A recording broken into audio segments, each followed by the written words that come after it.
Сайн байцгаана уу амьдагчдээ. Та бүхэндээ шинэ өдрийн мэндийг хүргэе. Их Монгол Улс байгуулагдсны 810 жил, Ардын хувьсгалын 95 жилийн ойн их баяр цэнгэл наадам маань сайхан болж өнгөрлөө. Та бүхэн минь сайхан наацгаав уу? Одоо бид та бүхэндээ хүүхдийн үйлчлэлийн мэдээллийг хүргэж байна.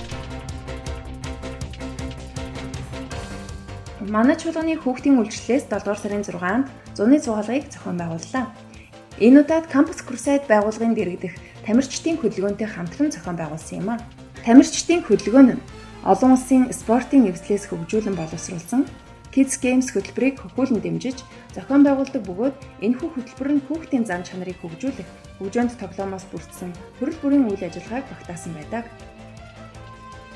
Зугаалга цамжин болдог, налах гордог гэсэн маршрутаар явсан бөгөөд манай чуулганы 61 хүүхэд 9 багш хамрагдан бүтэн өдрийн туршид хөгжилтэй өөрсдийгөө хөгжүүлсэн сайхан цагийг гаргалаа. Хүүхдүүдээ энэхүү хөтөлбөрт хамруулсан эцэг эхчүүд болон хамтран ажилласан Kids Games хөтөлбөрийн хамт олондоо талархал илэрхийлье.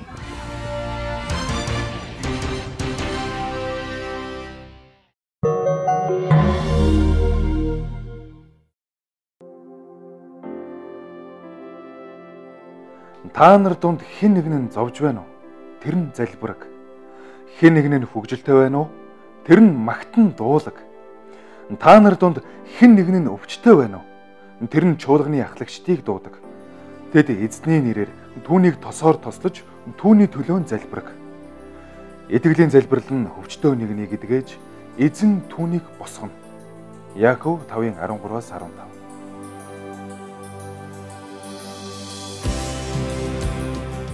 Мегмар гараг бүрийн өрөө амьд өгчүүд та бид эзэн бурхандаа талархал, магтаал, хүндэтгэлийг өргөж түүний хүслийг эрэлхийлэн залбирдаг үлээ. Эрх мегмар гарагт 19 цагаас чуулганыхаа гишүүдийг залбирал магтаалын цуглаандаа хүрэлцэн эрхийг өрж байна. Зөвхөн залбирал үр нөлөөтэй бөгөөд эхийг гүйцэлдүүлж чадна. Яаков 5:16.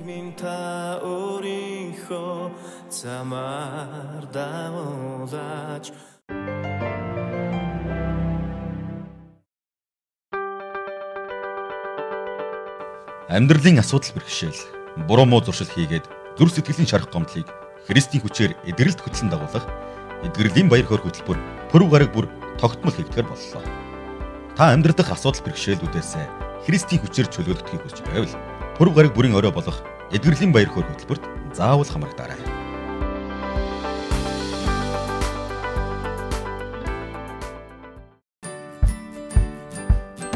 Цүнх.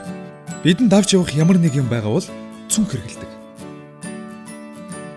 Цүнх анх том байсан ч сүүлийн үед жижигхэн авч явахд хялбар мөн нэг хүн хэдийгч тээж авч явах боломжтой болсон. Чухал зүйлс болох хувцас, ариун цэврийн хэрэгсэл, бяцхан хямсгар нохой гэх мэт зүйлсийг цүнхэндээ тээдэг. Хамгийн гайхалтай нь бид хэрэггүй маш их юмыг тээж авдаг. Тэр нь бидний дургүй, биднийг бүдрүүлдэг, биднийг ядраадаг, биднийг хайр цэглдэг зүйлс юм. Харин уур бол тэдний нэг. Юу болохоо байчаа. Донтолд, хэтрүүлэн идэх, хэтрүүлэн үрэх. Гайхалтай хямдрал зарлчихсан байлээ. Мөн бид өнгөрсөн харилцаануудаас ч тээж байдаг. Би чиний юунд болсон юм болоо? Олигтой ч утсан өмсчихдэггүй. Санаа зовнил, үл уучлал, хувиа хичээлт. Ямар гайхалтай санаа вэ? Үгүй гэж юу? Надад үнэхээр таалагдчих. Тэгээд бид өөрсдөө ийм асуулт тавихад хүрдэг. Би яагаад тэгсэн юм бол доо? Би яаж энд ирчих вэ? Миний юу болохоо гэлж гоо. Учир нь гэвэл эдгээр зүйлс нь хүнд, тэртэй. Уучлаарай, намайг уучлаарай. Намайг уучлаарай. Амьдралыг хэцүү болгодог. Тэр дундаа харилцааг хэцүү болгодог. Хаанаас ирснийг нь эсвэл хэрхэн авснаа мэдэхгүй байж болох ч цүнхний энэхүү асуудлыг нэг л аргаар шийддэг. Доош нь шидчих. Хайчих. Зүгээр л орхичих. Амархан сонсогдож байвч тийм ч амаргүй.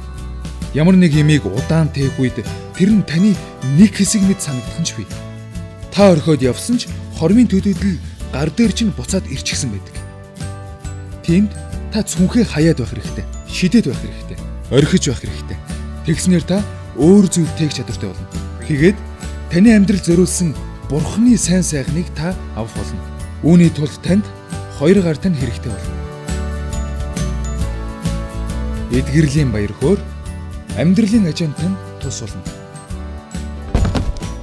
Бид таныг хүрэлцэн эрхийг хүргэж байна.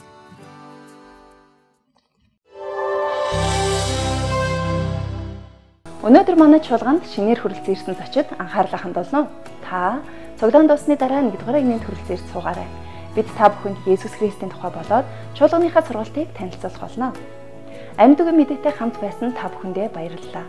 Ирэх 7 хоногийн турш ажил үйлсийг Эзэн Бурхан илбгээр ивэх болтугай.